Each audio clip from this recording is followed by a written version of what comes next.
today I'll just be talking about 4 different findings that I thought were interesting that came up in the audit. I'll just be walking through what the issues were and hopefully giving some interesting insights onto these issues. And if anyone has any questions at any point throughout the presentation, feel free to just jump in. And also at the end, maybe we could have some questions if anyone has any. So with that out of the way, we can start.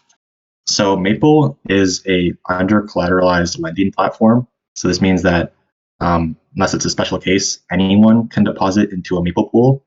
And then this Maple pool has a trusted actor called a pool delegate that will take those deposits and give them to whitelisted borrowers. From October 17th to November 4th, there was a Spearbit audit on the Maple V2 smart contracts. And then, as Moi's already said, these launched about a month ago. It was December 14th when the mainnet launch happened for these contracts. And some of the changes that happened from V1 to V2 were some improved withdrawal mechanics. There was a simplification on something called the first loss capital. This won't really come up in the presentation, but the first loss capital is basically the stake that the pool delegate gives to the protocol because they're being trusted with other people's money. And another change was that they adopted the ERC 4626 standard. And yeah, to jump into some of the findings, the first one I want to talk about is related to this 4626 standard.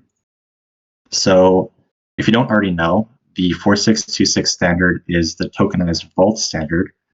And if you don't know what this means, basically you can think about it as users come in and they deposit underlying tokens into the vault, and in return they get some shares of the vault.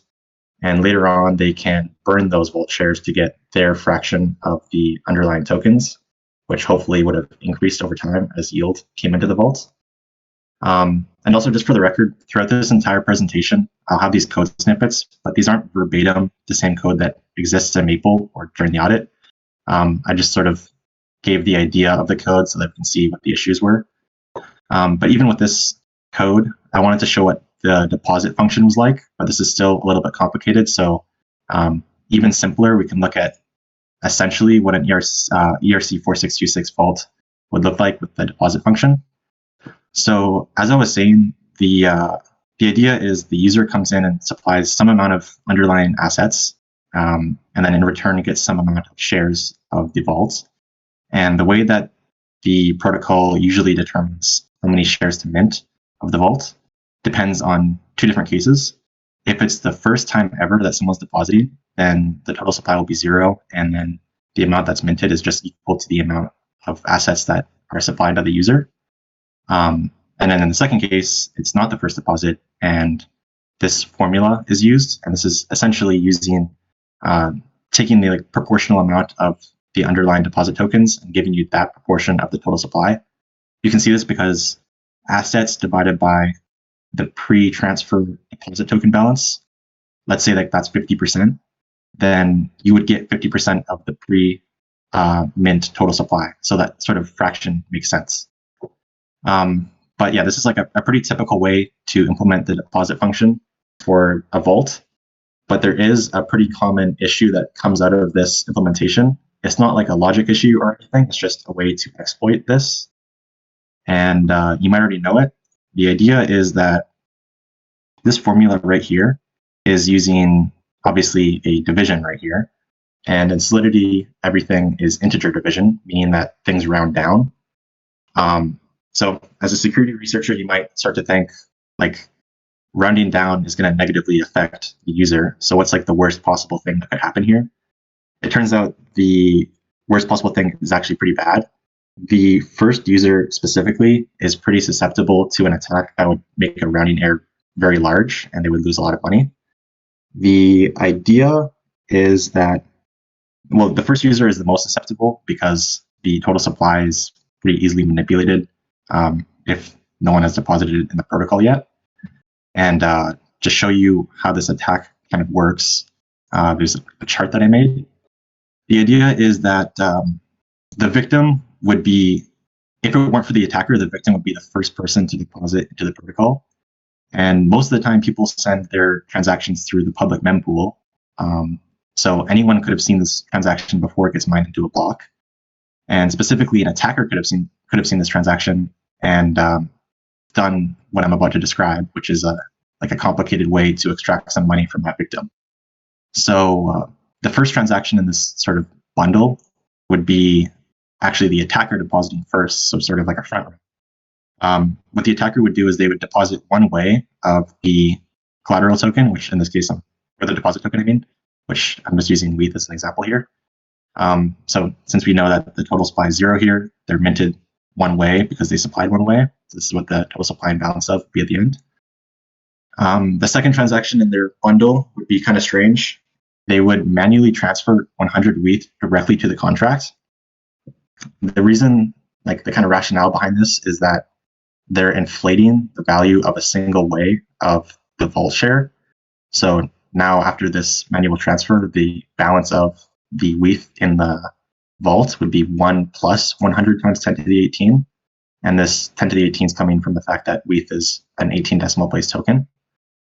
Then the victim's deposit would finally execute in this bundle. In this case, I'm saying that, for example, it's like a 200 WETH deposit. And we know that we'd be using this formula now. And we know that assets would be 200 times 10 to the 18. We already know that total supply is 1. So that's what the numerator is here. And the denominator we know is 1 plus 100 times 10 to the 18. If it weren't for the 1 here, this would just be exactly 2. But since the 1 is here, it's very slightly less than 2. So it's like around 1.9 with a bunch of 9s. And since it's integer division, like I was saying, this would round down to 1. And you can probably already see, like, if one share of the vault is worth that much money, then losing 0.99 due to a rounding error is going to be a pretty big loss. So you can actually see this explicitly with the attacker finalizing this sort of sandwich by withdrawing their 1 share of the vault. Since this 1 share is half of the total amount of shares, they get half of the total balance, which would be 150 WETH in this case, because it's 300 after the victim's deposit.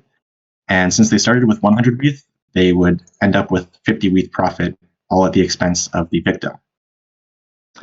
So this is actually like a pretty common issue and has been seen before. It's not like we're the first people to come up with this idea. I'm sure probably even before Uniswap v2 this was known, but I did find it in an audit for Uniswap v2. This is kind of interesting because Uniswap v2 obviously isn't a 4626 vault, but it's similar enough that you're supplying like 2 underlying tokens to the pair and you're getting LP tokens, which is kind of like a share of a vault in a way. So it's also susceptible to this issue until they fix it. Another example was, I made like a Twitter post about this a couple months ago. It's basically the same issue. The only difference is that instead of the step of manually supplying tokens directly to a contract, that step is replaced by manually supplying liquidity in Uniswap v3 on behalf of someone else, which is kind of like an interesting twist. And then there's this pretty cool blog post here by the Datadog team. They found some contracts that were, I guess they're called like X Sushi like, and it's almost identical code to the code that we just saw. But there was no fix in it. Like it actually was just exploitable. But the problem is that it's not really a problem. It's a good thing. Once someone actually successfully deposits into this implementation, the bug no longer exists because it's not easy to manipulate the total supply. So thankfully, no one actually exploited this problem in the code. But you can actually see that the first deposit was $60 million. So if someone was aware of this issue, they could have stolen all of their money, which is pretty interesting. So since this is a well-known issue, there's also a well-known fix. We can kind of like think through what the fix should be. So if you look back at this chart, if, for example, this total supply wasn't 1 and you forced it to be maybe like 1,000 minimum, then this one here would also have to be 1,000. And then this denominator would need to be 1,000 times larger in order for this to be 1.9, get that rounding error to be significant. And you can imagine like 1,000 times more money needing to be transferred manually. It starts to become prohibitively expensive to make the attack not even feasible anymore. So that is the idea. Obviously, you can't just allow them to make the minimum deposit and then withdraw all but one way of it, because then that's just the same issue with an extra step. So you need to make that initial minimum deposit you need to make some part of it inaccessible to that attacker. So the way that you do that is you actually take some of the initial deposit from the first user and then send it to the 0 address so that it's no longer accessible to do this exploit. But then you might think this is kind of just translating the protocol or the first user being exploited by some external attacker. Now it's kind of like the protocol is screwing over the first user because they're taking some amount of money from the first user.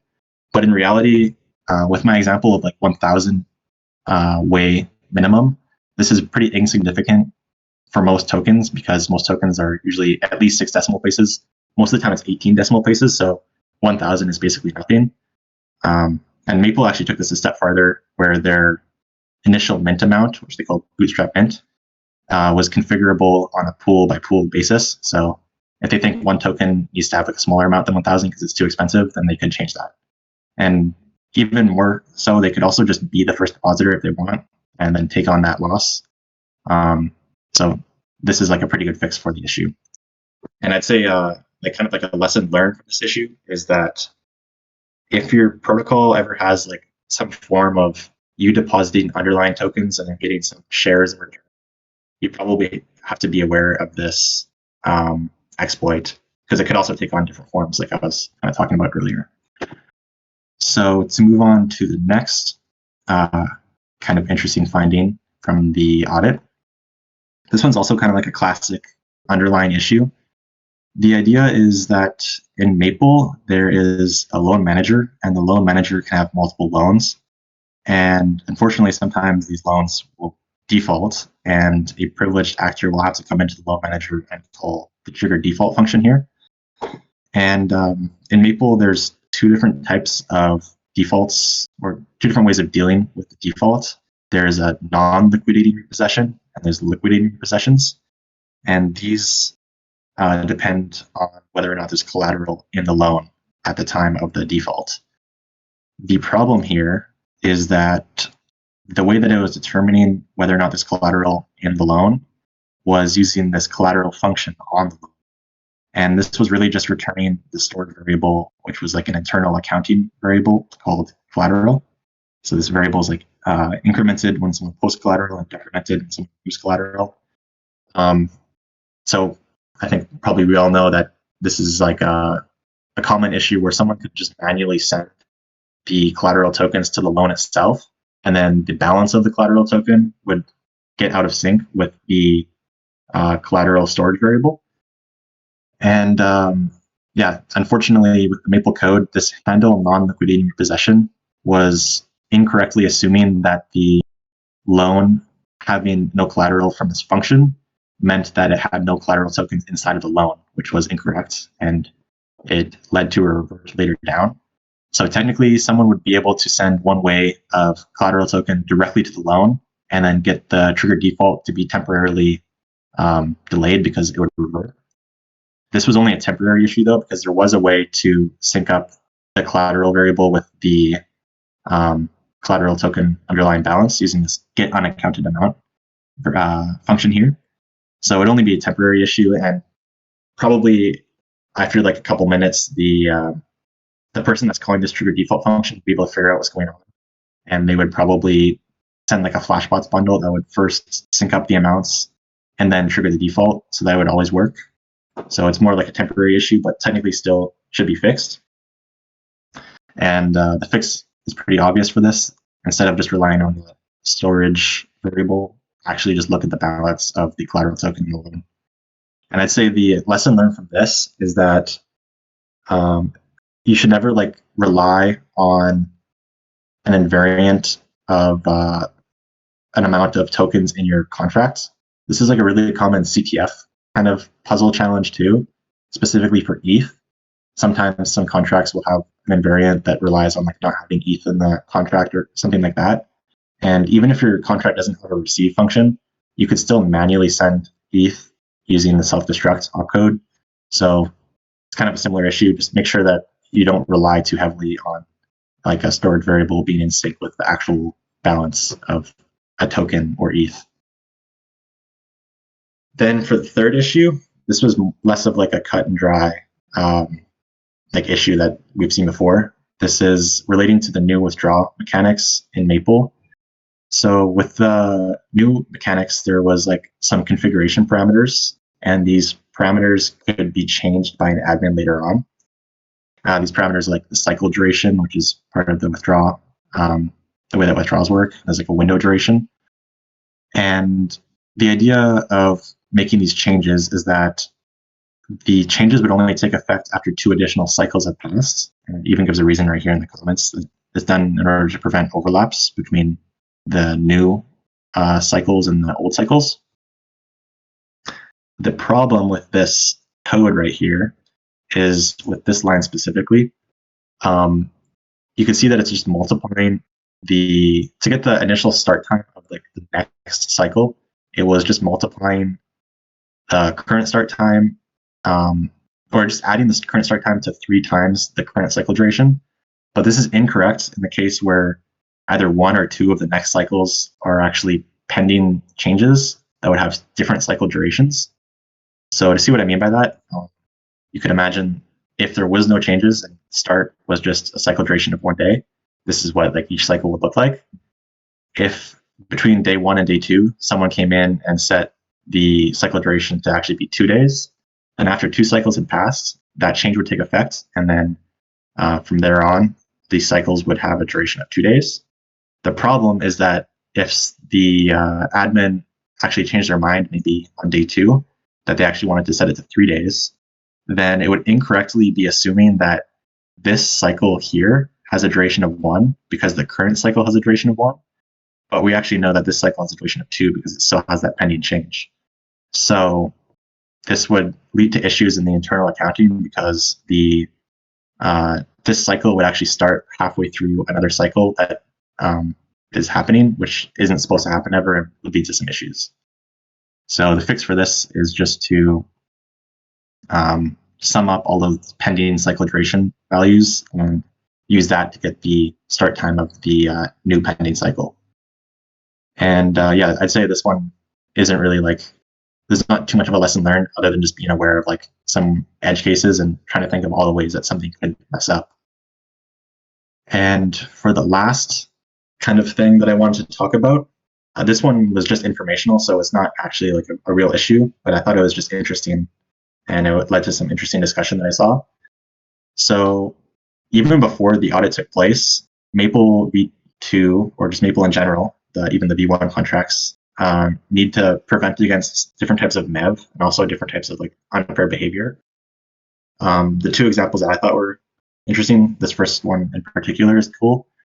If a borrower is known to be insolvent, but the loan due date is really far in the future, it's still technically possible that the lenders could withdraw their deposit before that loss is realized inside of the contract accounting.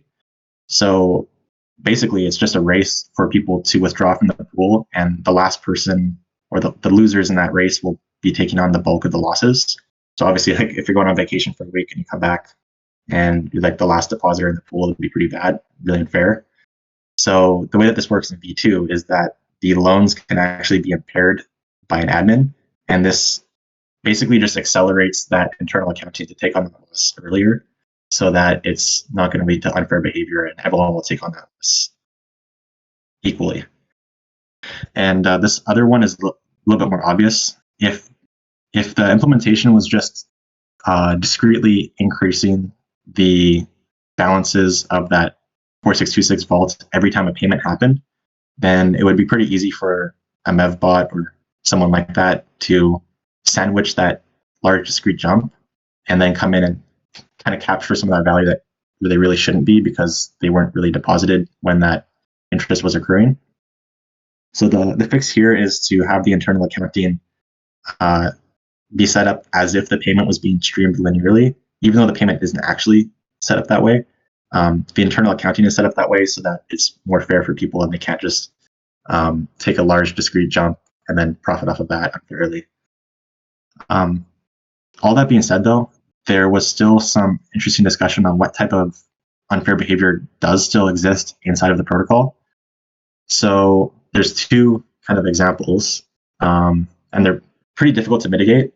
So it's not like these are fixed completely, but I'll talk about in a second why these aren't really a big issue at all. The first example is if a board was to make a loan payment early, then even though the payment was streamed linearly in the internal accounting, when that early payment is made, there has to be a discrete jump because it's not going to be streamed that way anymore. So there is still a small discrete jump here, and that still could potentially be exploited by a MEV person. And basically the same thing, but in the case of a loan payment that's late, there would be like a late fee that is a small discrete jump here. And in the case of a multi-payment loan, it would also be accrued interest on the next payment that would be part of this discrete jump.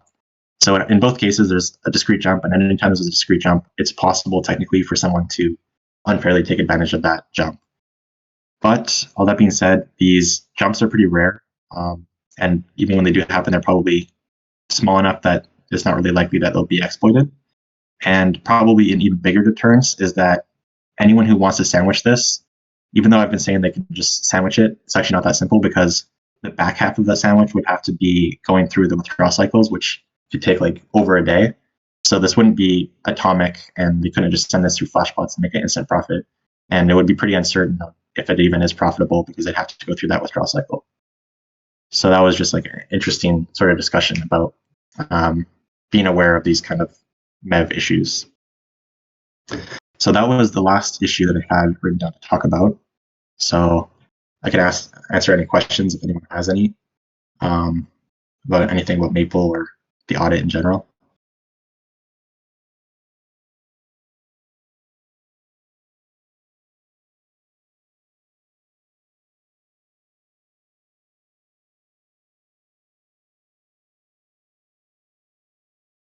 I have a question regarding the first issue, the first depositor.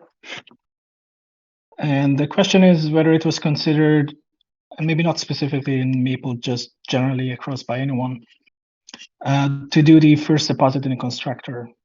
That would kind of like force the deployer to do the deposit, and it may be complicated, but the runtime code at least would be simpler. But generally, what kind of pitfalls do you see, even if it's possible to do the first deposit and the constructor?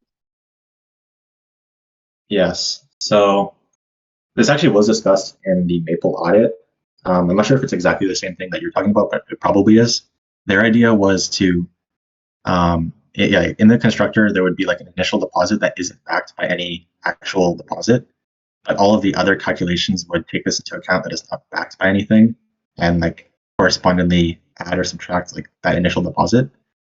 And I think the consensus is that it would technically work, but it'd be a lot more complicated and error prone. So it would maybe work, and if that is the same thing that you're talking about. But it was decided that it would be more complicated than it's worth. And this fix is, although it has like a small downside of taking a bit of value away from the initial user, it just seems like a simpler approach that would be less likely to have an error in it. Yeah, actually, I didn't mean like a fake deposit, but rather requiring the deployer to have the token for the vault and deposit it, and then move it to the zero address. Yeah. It would be an actual deposit. Oh, okay. That would we didn't actually, that was not discussed, but that would also definitely work. Basically, just forcing the first person. You could even, if you do that, then you could get rid of this thing here because you would just trust that, or you could look that the first person that has deposited would have deposited a large enough amount that the total supply wouldn't be 1. So yeah, that would also definitely work. But yeah, it wasn't really discussed. I think Maple probably, I didn't double check, but I'm sure Maple thought about being the first depositor just so that they take on that small loss if they wanted to, which is basically the same thing.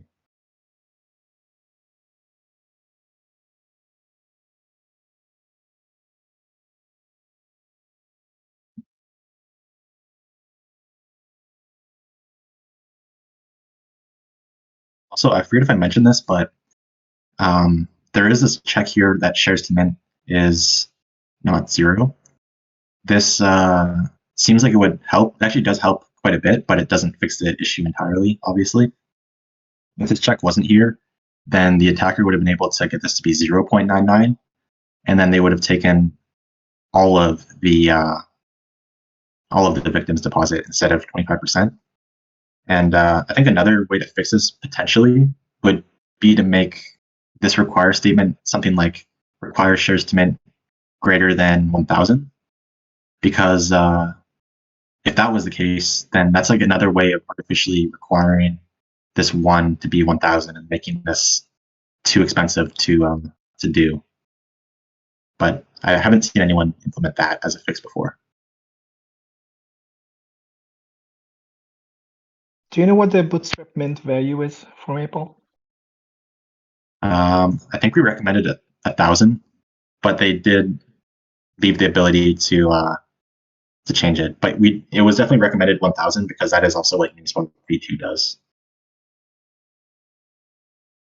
So that was like the default, I believe. Do you have any reasoning why 1,000 is a good value?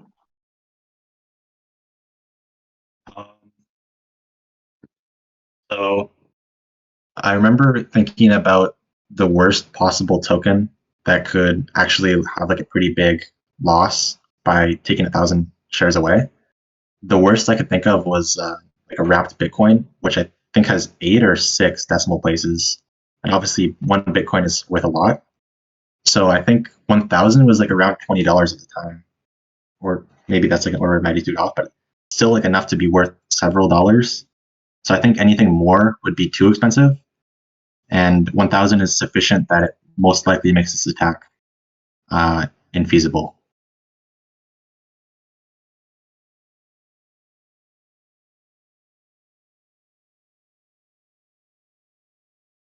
Yeah, sounds pretty interesting. I don't have any more questions on this. Okay. Someone else should speak up.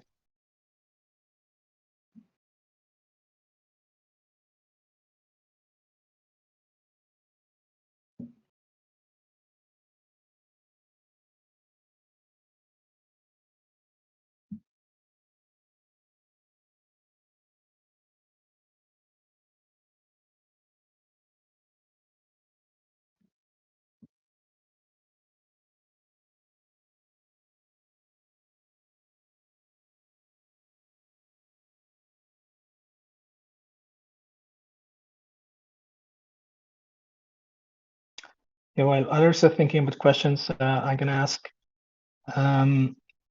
whether you had, I mean, just generally, in a project like Maple, did you had like more findings, or at least were you more concerned around the 4626 compatible logic, or something else? Is there like any insight, what kind of issues are, more prone to be present in projects like Maple? I think I spent most of my time looking for logic issues in the code, and maybe less about like compatibility of like compliance of the standard. Specifically for this loan manager to loan interactions, there's a lot of different logic. If you look at this diagram here, this is like the most simple case, but since the loan manager can have multiple loans, you'd have to actually like sum a lot of these lines together, and it gets more complicated when there's late payments that are like retroactively getting added to, and there's early payments and things like that. So the loan manager to loan interaction had a lot of complicated logic. I'd say I spent most of my time looking at that, and most of it was just like double checking the math. The math by itself was not too complicated, but there's a lot of different things to keep in mind when you're looking at the way that the math interacts with other things. So I'd say most of my time spent was looking at this interaction and the math behind it.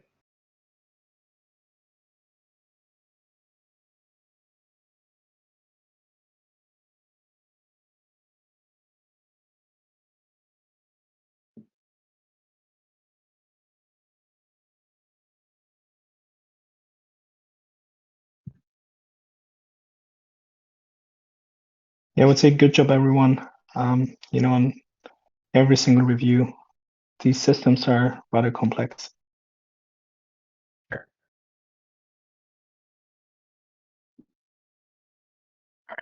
maybe there's no more questions. Sounds good. Thanks, everyone.